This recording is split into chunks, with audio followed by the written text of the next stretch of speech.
Fear is a universal experience. It can manifest as a sudden jolt when you hear an unexpected sound at night, a quiet unease before a big presentation, or a persistent anxiety about the future. Throughout history, fear has been both a protector and a prison. It alerts us to danger, sharpening our senses and prompting us to act. But left unchecked, fear can paralyze, holding us back from pursuing dreams, seizing opportunities, or simply enjoying life's simple moments. The secret to defeating fear isn't about erasing it from our lives, but understanding, embracing, and ultimately transforming it. To begin, it's important to recognize that fear is not the enemy. In fact, it's a natural response, hardwired into our brains to keep us safe. The ancient part of our mind, the amygdala, reacts instantly to threats, real or imagined. This fight or flight mechanism once helped our ancestors survive in a world filled with predators. In the modern world, the threats are different: failure, rejection, uncertainty. But the response remains the same. The heart races, palms sweat, and thoughts swirl. Instead of running from a lion, we're running from the fear of embarrassment, disappointment, or loss.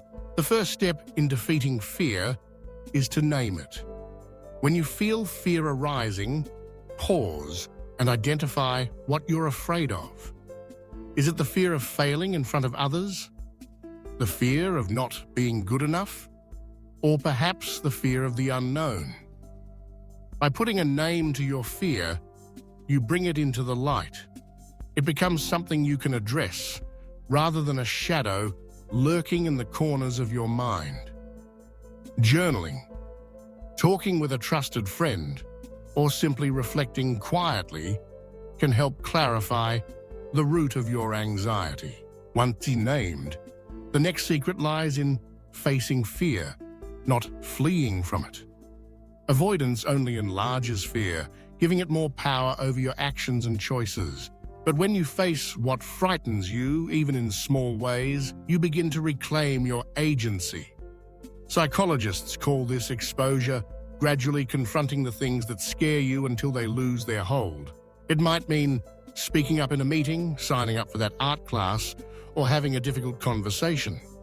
Each time you act in spite of fear, you build courage, like strengthening a muscle with repeated use. Another powerful tool is reframing. Fear often tells us stories: you'll never succeed, everyone will judge you, you're not ready. These stories, while persuasive, are rarely the full truth. Challenge them. Ask yourself, what evidence do I have for this fear? What's the worst that could realistically happen? Often, you'll discover that the consequences you dread are less catastrophic than your imagination suggests. Reframing allows you to see fear as an opportunity for growth, not just a threat to avoid. Mindfulness can also play a crucial role. By bringing your attention to the present moment, you can observe fear without being overwhelmed by it. Breathing deeply, grounding yourself, and noticing your thoughts and sensations without judgment can help diffuse fear's intensity. Over time, you learn that fear is a visitor, not a permanent resident in your mind. Finally, remember that fear often signals what matters most to us. The things we care deeply about, our aspirations, relationships, and values, are often guarded by fear. Rather than seeing fear as a stop sign, view it as a compass pointing toward meaningful pursuits. When you act in alignment with your values, even in the presence of fear, you find a deeper sense of fulfillment and resilience. In the end, the secret to defeating fear isn't about banishing it, but transforming your relationship with it. Name it, Face it, reframe it, and let it guide you toward what truly matters. In doing so, you'll discover that fear can be not just a barrier, but a bridge to a braver, richer life.